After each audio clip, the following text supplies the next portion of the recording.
और बात इस वक्त एक बहुत बड़ी ब्रेकिंग न्यूज की कर लेंगे। इजराइल पर हमास ने रॉकेट से ताबड़तोड़ बड़े अटैक किए हैं। धमाका इतना जोरदार था कि हमले के बाद लोग इधर उधर भागने लग गए। इजराइल में लोगों को घरों में रहने की अपील की गई है। गाजा पट्टी से इजराइल पर रॉकेट दागे गए। हमास के हमले में एक आदमी की मौत की भी खबर मिल रही है। इजराइल के पीएम ने जवाबी कार्रवाई का निर्देश भी दे दिया है और इजराइल में लगातार सायरन वार्निंग दी जा रही है। तो आपको बताएं, जानकारी जो मिल रही है, एक साथ हमास की ओर से, जो कि इस्लामिक चरमपंथी ऑर्गेनाइजेशन है, 5000 रॉकेट ऐसे हैं जो कि दागे गए हैं।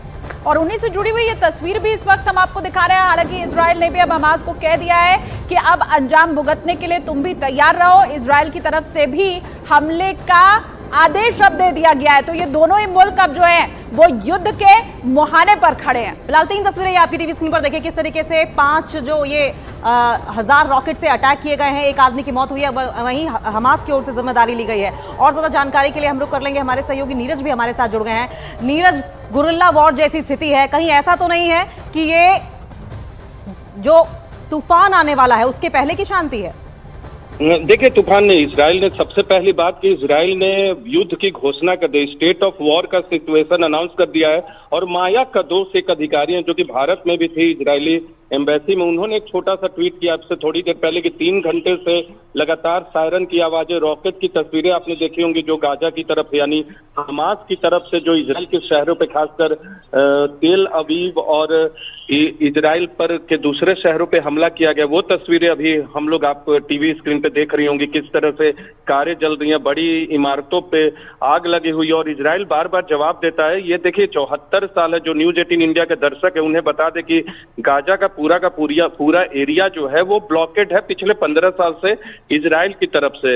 इजिप्ट ने भी ब्लॉकेट कर रखा है और इजराइल ने भी। गाजा में अनएम्प्लॉयमेंट बहुत है, हमास का कंट्रोल है वहां, और हमास की तरफ से बीच बीच में वहां रॉकेट दागे जाते हैं और इस लड़ाई में पैलेस्टीन भी शामिल रहता है। लेकिन ये हमला हमास की तरफ से नए ऑपरेशन के तौर पे किया है। पिछले 3 घंटे से लगातार स्थिति भयावह है और जिस अधिकारी का मैंने जिक्र किया, जो कि भारत में इजरायली दूतावास में डिप्टी चार्ज ऑफ मिशन थी, यानी डिप्टी थी वो यहाँ दूतावास में, उन्होंने कहा है कि वो लोग सुरक्षित हैं और हर तरह का अपडेट उनकी तरफ से दिया जाएगा।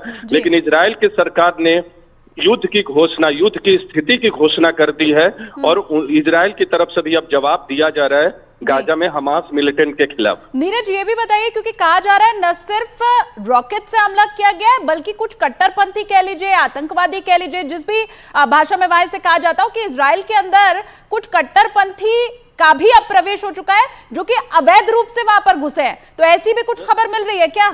देखिए, 2007 से यानी पिछले 15 साल से हमास के कब्जे के बाद गाजा को ब्लॉक करने का एक सबसे बड़ा इजराइल का मकसद यही था कि गाजा से जो मिलिटेंट है वो प्रवेश न करे बॉर्डर एरिया से।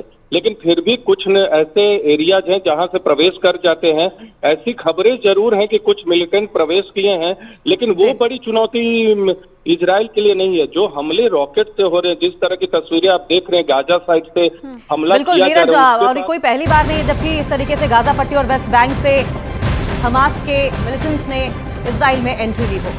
देखिए, भारत में इजराइल राजदूत ने ट्वीट करके कहा है कि गाजा से इजराइल पर हमला हुआ है। इजराइल में घुसपैठ करने की कोशिश की गई है, रॉकेट और जमीन से हमला किया गया।